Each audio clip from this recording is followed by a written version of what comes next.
નમસ્કાર મિત્રો, મારી પીકે ગુજરાતી ચેનલમાં તમારું સ્વાગત છે।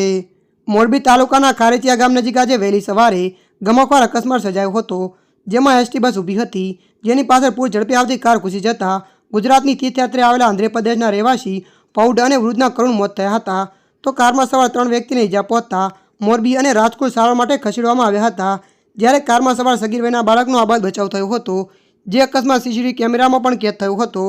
બનાવની પ્રાપ્ત વિગતો મુજબ આંધ્રપ્રદેશના વતની લોકો ગુજરાત તીર્થયાત્રા માટે આવ્યા હતા, જેઓ ગાંધીધામથી દ્વારકા દર્શન માટે જતા હતા અને વહેલી સવારે 4:45 વાગ્યાની અરસામાં મોરબી તાલુકાના આમરણ નજીક આવેલા ખારેચિયા ગામ પાસે પહોંચ્યા, ત્યારે રોડની સાઈડમાં એસટી બસ ઊભી હતી, જે સમયે સંભવિત કાર ચાલકને ઝોકું આવી જતા તેની પાછળ ધડાકે પર અથડાઈ હતી। ત્યારે મિત્રો હાલ માટે આટલું, મળીશું નવી અપડેટ સાથે। જો તમને અમારો વિડીયો પસંદ આવે લાઇક, શેર અને સબસ્ક્રાઈબ કરી નાખજો। ધન્યવાદ।